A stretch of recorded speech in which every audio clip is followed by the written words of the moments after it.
Dr. Chuck the Science Schmuck. Synchronized. Have you ever wondered what's inside things? I certainly have. It's why I went into medicine and became a doctor, except I don't actually have a medical degree. And it's not a medical doctor, it's a doctor schmuckery. Turns out in humans, not much interesting. A lot of wet, squishy things, lots of intestines. So, I'm not interested in that. I'm interested in other things and finding out what's inside them. And I think you are too. First of all, I have a can of spray paint. Rust-Oleum. This is black spray paint, and you'll notice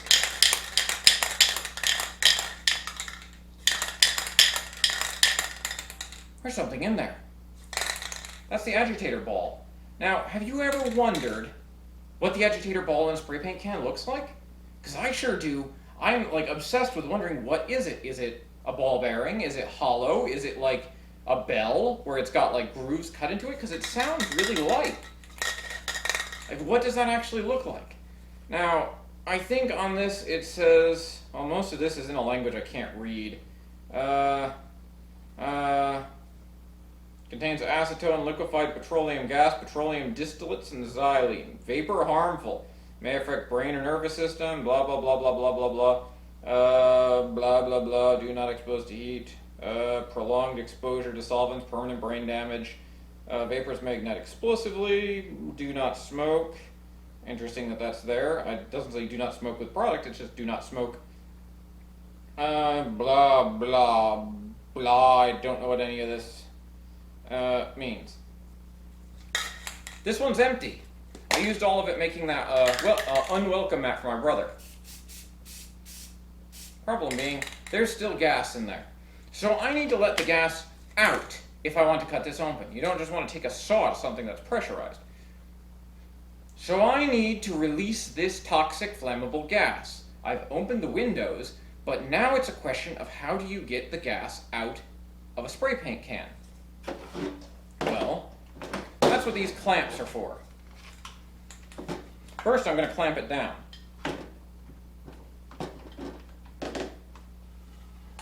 So that it doesn't go anywhere. Then I need to clear a path. This is a job for the face mask. Is it? Unfortunately, that won't work for this application. I'll need to use the goggles, so hopefully this doesn't rebound. Why do I say rebound?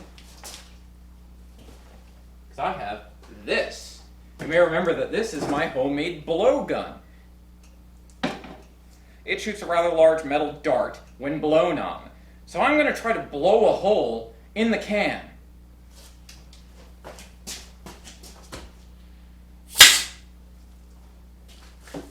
Huh. Well, as you can see, that's the dart. They're quite long and metal. The dart has stuck into the can. I don't know if it went all the way through. But the dart is also sealing the hole, so the gas isn't escaping. I don't know what'll happen when I pull that dart out. Spray paint could go everywhere. If this was a full can, that would be an unstoppable torrent about the size of a pin, just spraying everything. Hopefully there's not actually paint left in this can. I'm going to keep the goggles on. And get some pliers, I guess. I've got some pliers. So let's pull the pin.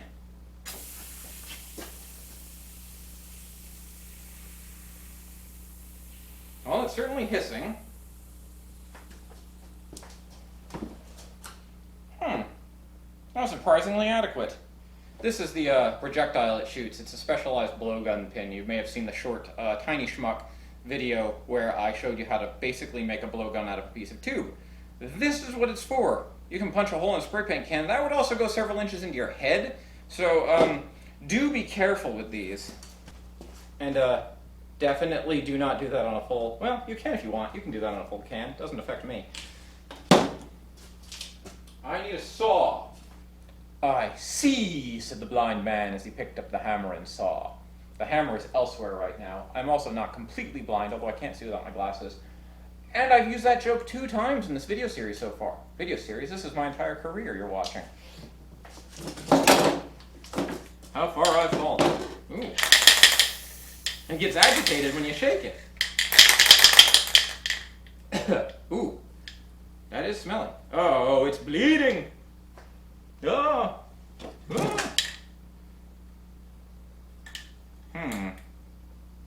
Well, it has bled spray paint, but now comes the time where I need to cut it open. I'm right-handed, so that goes on the right side of the table.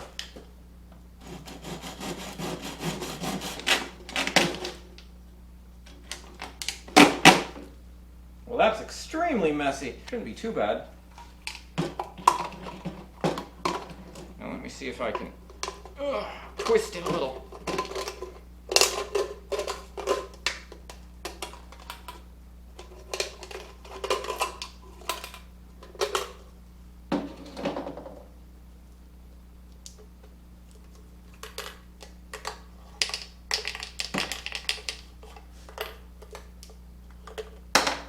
Aha!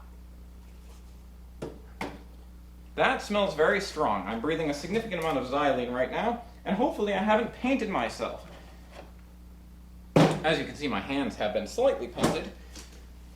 But here we have the ball. It's completely black right now because it was just in spray paint. Let me spray this off with some water and see what it actually is.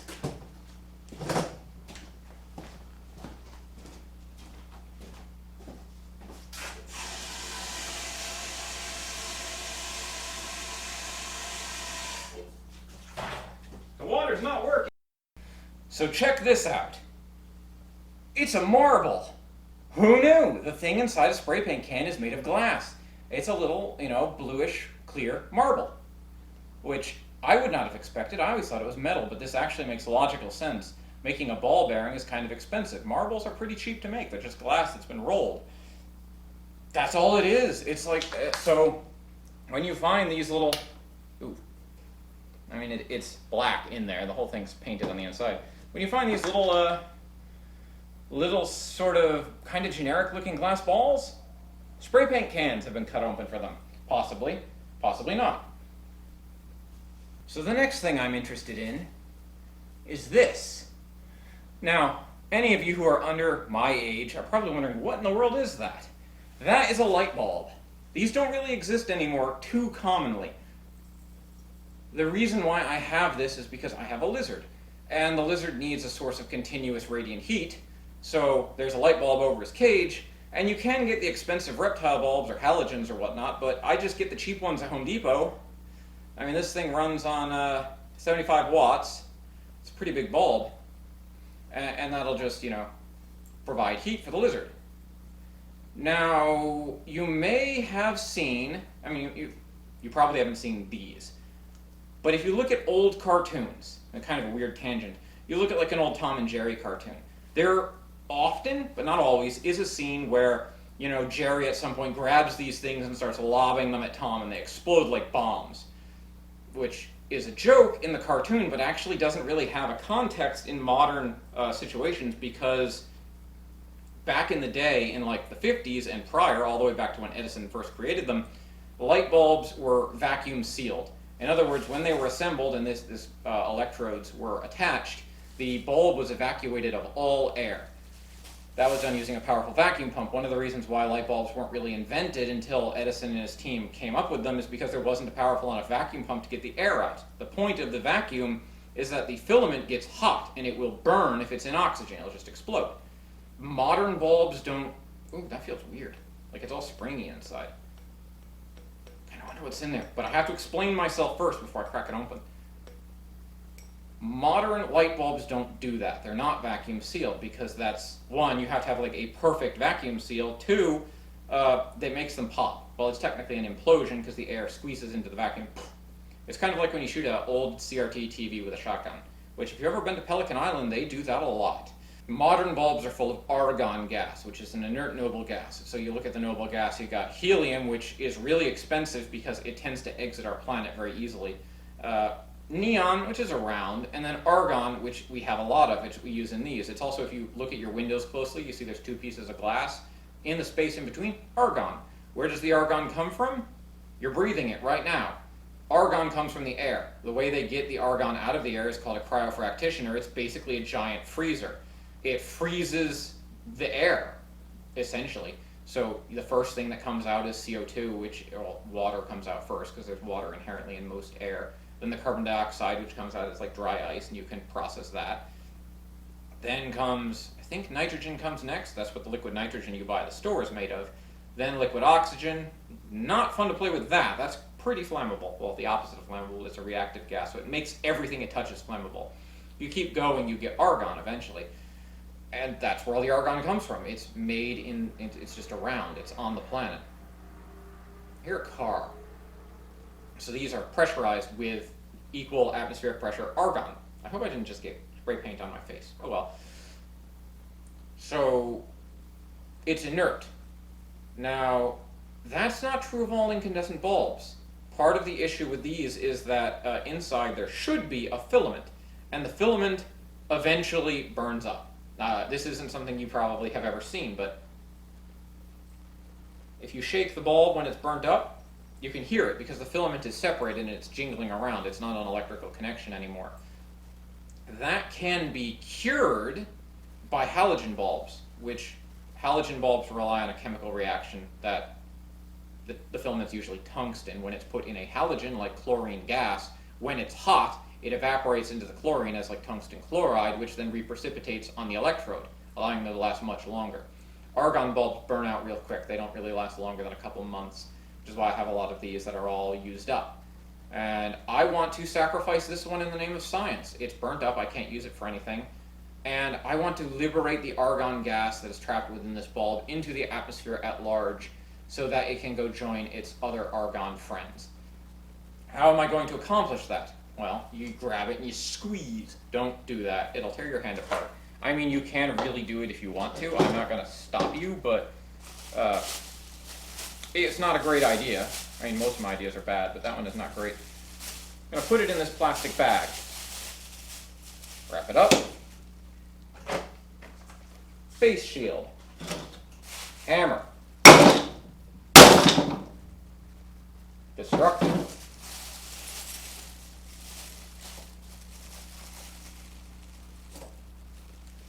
Broken glass. Ah!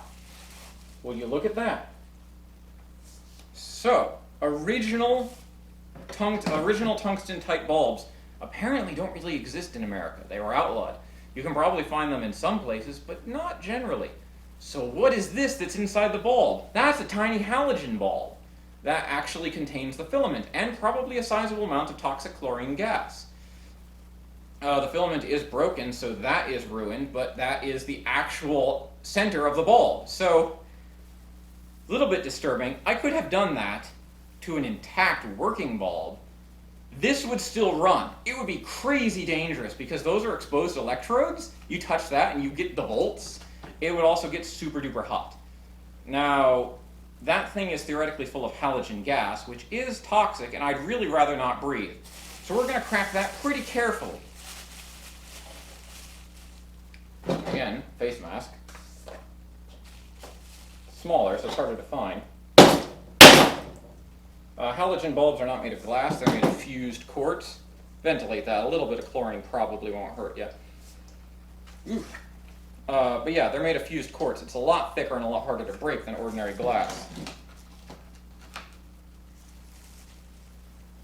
I have broken it.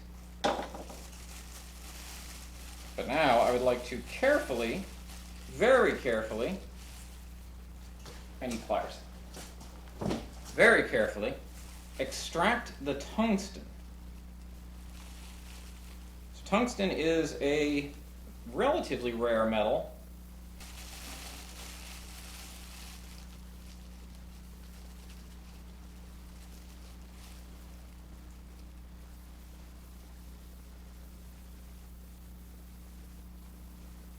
It's super tiny. The filament is very small. So that is a very tiny amount of tungsten.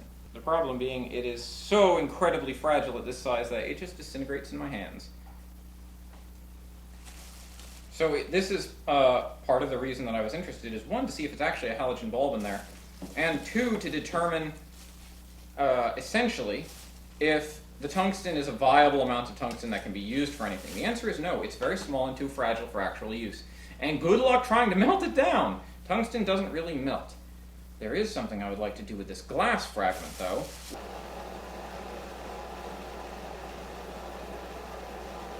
So melting with a propane torch isn't exactly easy, but you can see it does melt relatively well, the rounded edges and so forth.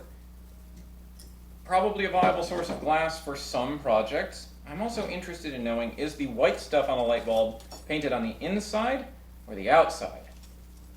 Obviously the inside, because I've never seen it on the outside. Oof. I want to keep that over your face. This stuff can shatter really easily, even in the pliers. Yep, it's powder coated on the inside, as I suspected. Hold on a second, the camera's saying it's running out of batteries. And the last thing on my list of analyses is this. An alkaline battery. This one is a used up Berkeley & Jensen brand. Ooh, my finger's now slightly corrosive. Berkeley & Jensen is BJ's, which they make. It's like Costco, but kind of up north around here. Not a great name. I don't think they've noticed yet, so don't tell them. But what is in an alkaline battery? Well, wouldn't I like to know? Short answer is alkaline. Pure alkaline. Specifically, the alkaline in alkaline batteries is potassium hydroxide, which I have kind of stuck my hands in before, and it's not fun. So you need gloves, because it's going to be corrosive. This is a lot more dangerous if it's a lead-acid battery, a lithium battery, or a nickel-cadmium battery. So if you're going to cut open batteries, be sure you know what you're doing. I sure don't, so this might explode on me. Hence why I'm wearing a lab coat, gloves, and the big face mask. Uh-huh. Alright. Let's see if I die. Okay. Not exactly easy to cut through on account of its size. However, the inside is full of black stuff. Like solid black stuff. I don't want to lick it. But it does appear to be wet and a little crackly. The material inside, technically speaking, alkaline batteries usually exist as a zinc. Zinc is the negative cathode, sitting in magnesium oxide solution with a steel anode, I guess. Oh, they're actually surprisingly gelatinous inside. I was hoping that I could enter the battery, open it up, and get access to some delicious zinc. It's full of goo, though. So that green stuff is goo. I'm going to drop the goo in there. The basic assumption being, yeah, that bluish-green stuff, that's the zinc gel. So they don't put just pure metallic zinc in modern batteries. It's blue goo. The goo in question is a mixture of potassium hydroxide and zinc as sort of a gel. So not terribly useful as is, unless you like corrosive zinc solutions. What I'm doing with this water, though, is trying to dissolve out the potassium hydroxide so that I have access to metallic goo zinc. Don't know what I'll use it for, but I really want it. You know how hard it is to get good zinc these days? Yeah, there it is. See, hollowing out that central, gooey, jelly, delicious zinc goodness of corroding dead battery. In most places they recycle these now. It depends though, recycling is weird. Like New York they might, California recycles everything, Europe tends to recycle a lot. You go to Texas and just throw everything on the fire, like literally they burn everything, which is not necessarily a bad way of living. Ooh, why is this hard to pull out? Come on, whatever you are. I want you. Well, oh, there's a big chunk. Look at that. Oh, look at all that. Throw that in. Potassium hydroxide is highly water soluble. So I'm hoping that the potassium hydroxide dissolves in the water while leaving behind metallic zinc paste.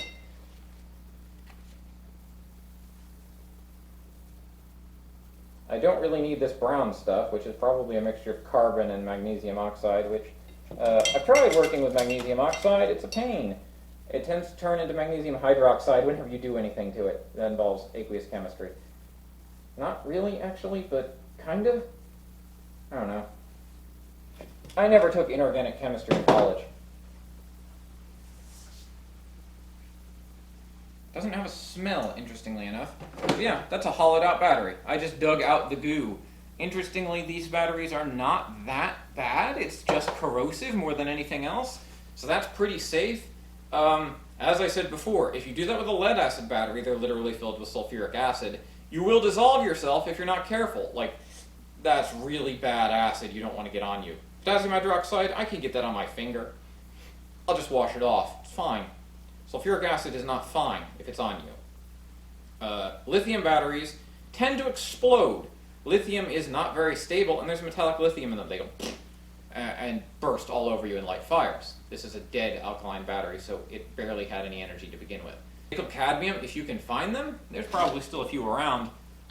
The cadmium is quite toxic. It causes itai disease, which is Japanese apparently for pain, really bad pain, because the cadmium enters your body, clogs up your kidneys, and causes massive destruction to your nervous system, resulting in extreme pain. So, good source of cadmium, bad source of life. You will die probably. Well, you probably won't die, but you'll be in a lot of pain. I also, what is the other? So there's nickel cadmium, nickel metal hydride, which is basically a weird lithium ion. So nickel metal hydride, don't try cutting those open either, unless you really, really are good at not dying. Also, I'd recommend against putting a battery in a fire, because then they explode violently. Probably interesting to watch, but I don't really feel like doing it now. So, a review of what I've found inside things. Most interestingly, spray paint balls are apparently little glass marbles. Halogen lights are full of not enough tungsten to use, a lot of glass, and batteries are full of goo. And that goo is mostly blue goo. So, who'da thunk it? I think this was a very edifying experience, at least to me. I finally got to cut open a lot of things that I've been looking to cut open, and smash a light bulb, which was fun. I am probably breathing several types of toxic gas right now, as a result of, releasing the gas in the spray paint, cracking open light bulbs, cutting a battery, and releasing all the goo inside, which is now evaporating and entering my lungs. So I'm probably going to go. I ran out of Captain Crunch, so I can't eat that anymore, I hope, because I don't want to eat it again. I might go for a walk or something. I don't know, it's the middle of the night. I seem to have a lot more energy than usual, probably on account of drinking a considerable amount of coffee. I need to remember not to drink that, though, unless I need zinc supplementation. So I'm just going to, I do like the comments. The likes and subscribes are superfluous, because this channel's not monetized, and I don't foresee it ever becoming monetized. I do this because this is what I do anyway, so I figure I might as well film it. I think that's all I have to say. Extra O.